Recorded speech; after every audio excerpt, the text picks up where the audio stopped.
do love a good racing game. I really wish I could talk more about them on the re-review, if I'm honest. It's just sometimes there's not enough room.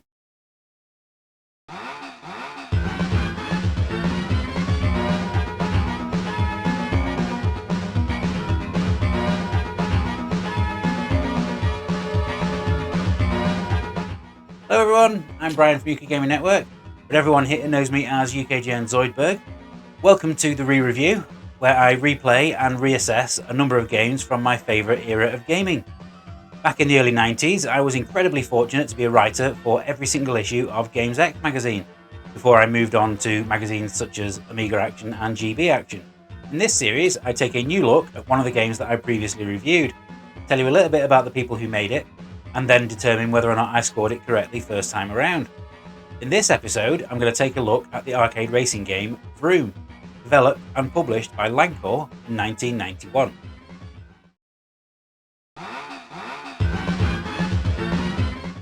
When you think about where great games developers come from, you don't often think of France. Yet this is a country that has, even in recent times, produced some of the best games around. In the last few years alone, the likes of Plague Tale, WRC, Life is Strange, and Microsoft Flight Simulator have all been produced by French teams. Back in the late 80s and early 90s, publishers started to recognise the wealth of talent that was coming out of France. Titus we've already covered here on the re-review, but there was also Delphine Software, creators of Another World and Cruise for a Corpse, Infogrames, who made the quite wonderful North and South, Ocean France, who produced a number of classic arcade conversions, including the fantastic Amiga version of Toki, and of course Ubisoft. It was a kind of French Revolution, if you will. Vroom came from a lesser known French developer called Lancor. They were founded near Versailles in 1987 by merging together two companies, BJL Langolois and Kilcore. Prior to the release of Vroom, they were more well known for their puzzle games and the two excellent point-and-click adventure games Morteville Manor and Maupiti Island. Vroom was the brainchild of programmer Daniel Macra, converting his own excellent racing game Vroom that had been released for the Sinclair QL in 1986. Development began on the Atari ST, as the Amiga had not yet been released at the time, so that version was finished first, even though by 1991 the Amiga was considered bigger than the Atari. A data disc with 6 extra circuits per game was released the following year, but following that the game was then picked up by UK publisher Domark and reworked as the officially licensed F1 in 1993. This also saw the game debut on the Mega Drive and SNES. Unfortunately, programming Vroom took its toll on Macra, and he gave up on games development shortly after its release. He did, however, return to Lancor a few years later, as they continued to make racing games for consoles. Kawasaki Superbike Challenge for the Mega Drive and SNES took the basics of Vroom and applied them to bike racing, although the reviews were not kind and criticised it for being a little bit too similar. Then there was F1 World Grand Prix for the PlayStation and PC in 1999. This positioned itself as an alternative to the officially licensed Formula 1 games from Sony and Psygnosis. Despite poor reviews, I still found it to be fairly enjoyable. Better still was their final racing game called Warm Up, released in 2000. This featured an arcade mode that followed the structure set by Vroom almost to the letter. The developer's final game was Val-d'Isère Ski Park Manager, released in 2003 for the PC. Published by Microids, who most recently published Beyond a Steel Sky from Revolution Software, and have a sequel to the almighty Flashback coming out later this year, it unfortunately received average reviews. If you want to play it today, it's available to download from the My Abandonware website. Let's turn our attention back to Vroom though. How did a racing game from a developer more well known for their adventures fare when I originally reviewed it? Let's find out.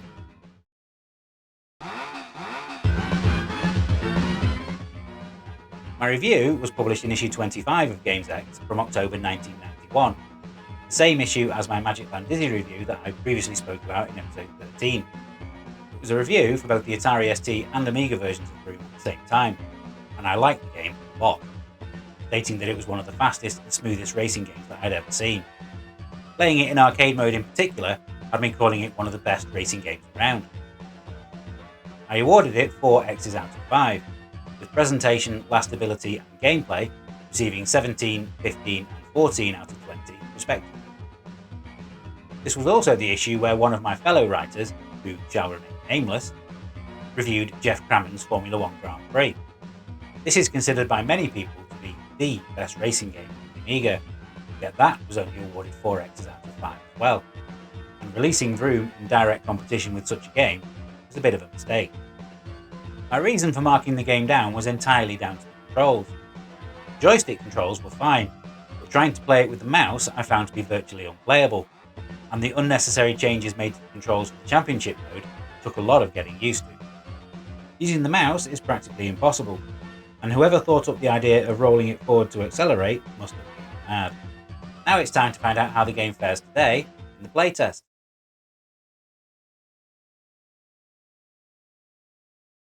So I should probably start off this this playtest section with a little PSA, just to point out that getting this game to work in the first place on the A500 Mini proved to be quite tricky. I ended up having to use a couple of methods. One is download the ADF file rather than the WHD load, and make sure you set it to the 1.3 kickstart. The other method is you can use the speed hack, which is where once you have created a settings file, you can then add the 2 lines of code that you can see on screen now into that settings file using Notepad on your PC. Obviously make sure you don't go into the settings file again once you've done it, because that will overwrite it. But do that and the game will run at the correct speed. If you don't do that, the game runs ridiculously fast with lots of graphical glitches everywhere. So, if you need help on doing that, then please do ask in the comments, and I will let you know more. Now, what I have done here is I have programmed in on the settings menu a choice of controls. So I have actually configured the up and down of the joystick to the buttons on the A500 joypad. So obviously, if you play this with the joystick normally, you would have to push up to accelerate, down to brake, which is fine for a single button joystick that you hold in your hand or you attach to the desk, but doesn't really work on a joypad. Now, in arcade mode, the aim is to overtake as many cars as you can within the 5 laps that the game gives you. Every car that you overtake will appear on the counter in the top right hand corner, and you basically have to overtake enough cars so that the cars start to appear red in that section. Still got a fantastic sense of speed in this game, as it always did have.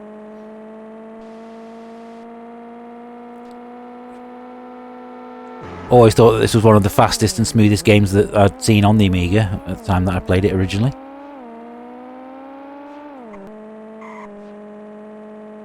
Everything about the sound on this game is just is fantastic. Love the sound of all the cars in the distance that get closer and as you whiz past them. But I think the most impressive thing about the sound, excuse me while I just hit the back wheel of a car there. And I think the most impressive thing about the sound is the way that you get a little noise as you pass through tunnels or underneath the obstacles, which really adds to the sense of speed. There's a little bit more to the AI on the opponent cars in this game than just weaving left and right.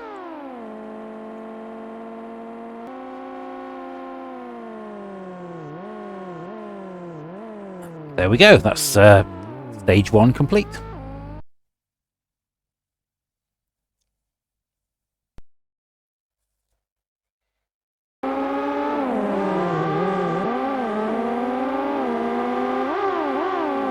These opponent cars really do seem like they're jostling for position between themselves, and regardless of where I am.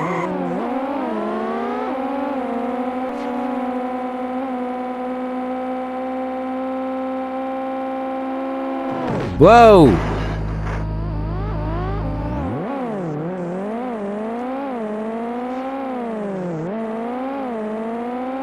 Your car can only take a certain amount of damage before it's game over as well. So try not. I'm obviously not doing a very good job of trying not to crash too much. Now the game does have music, which you would have heard earlier on in this episode, but what I find really odd about it is the fact that that music only plays once. So when you load the game, the music will play on the title screen, but then as soon as you press fire to start and go to the menu screen, you'll never hear it again, which is a bit strange, and a bit of a disservice to the composer, if I'm honest. But surely it wouldn't have been too hard to have that music play on the menu screen as well.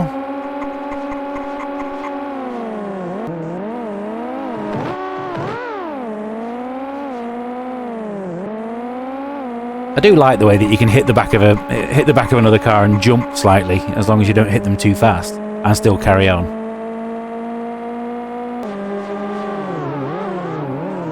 Oh no, I've got a puncture. Game over.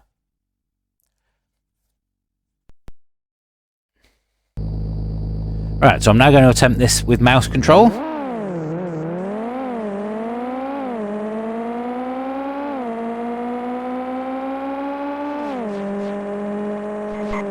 So mouse control does allow you to be more precise with your accelerating and steering, but somewhat bizarrely, you're required to push the mouse forwards in order to accelerate. As with any other control method, you can get used to it if you play it enough, but I personally find it a little bit too frustrating. Something more similar to what you got in Super Monaco Grand Prix, where you just press the right mouse button to accelerate and the left button was your brake. That would have been far simpler to use than the control method they came up with. I think on the Atari ST version, which I reviewed as well at the same time, if you played in Championship mode, you were actually forced to use this control method, as there was no joystick option. So in that sense, the Amiga version was actually a slight improvement. Now you don't have to roll the mouse button forward completely. As you can see, if you look in the middle of the dashboard, you can see a line. Basically, you just have to move that forward until it's right at the top, and you can actually then just leave it.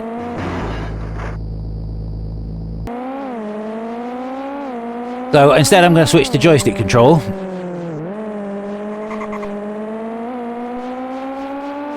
Which is still not quite the same as arcade mode, because the handling of the car is a little bit worse. It seems to have a bit of an auto steer. So if I steer to the right, it will automatically straighten me up. And also, just like the mouse control, if I let go of the joystick, then that line in the middle of the dashboard will stay at the top, and so I don't have to keep it held to keep accelerating.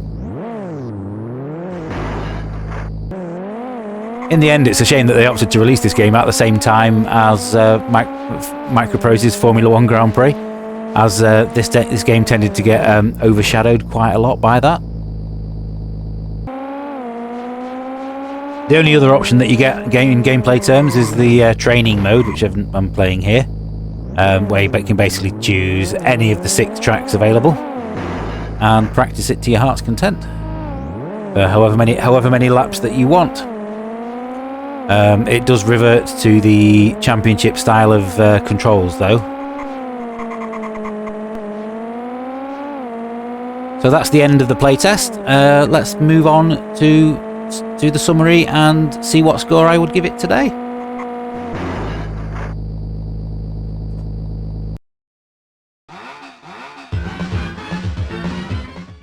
There aren't many racing games on the Amiga that really capture a sense of speed the way that Vroom does. While the graphics themselves are consistently smooth and slick, I'd actually say that the sound design is equally important.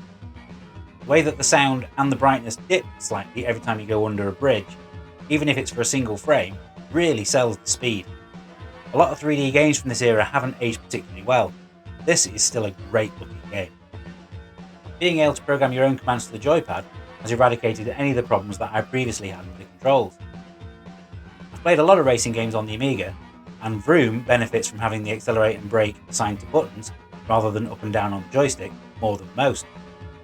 I still wouldn't recommend that you try playing it with a mouse though. Arcade mode is definitely still the best way to play, as the challenge of having to continuously overtake other cars is both unique and compelling, and it will always keep you coming back for more. Championship mode is okay, but it doesn't offer much of a challenge beyond having to get to grips with the changes to the control. Here's how I'd rank it against other open world races on the Amiga. I still stand by my original score, as the control methods were not great. Playing it today on the A500 Mini with these control issues gone, I'd actually say it's a better game than it was. In my top 100 games for the A500 Mini that I published here on the channel last year, I placed it at number 53, and I'd highly recommend that you play it.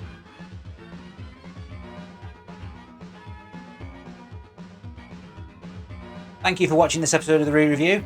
I really hope you enjoyed it. Please give us a like and subscribe if you did, as that helps to support our channel. I should state that every opinion expressed in this video is entirely mine and not that of the UKGN team.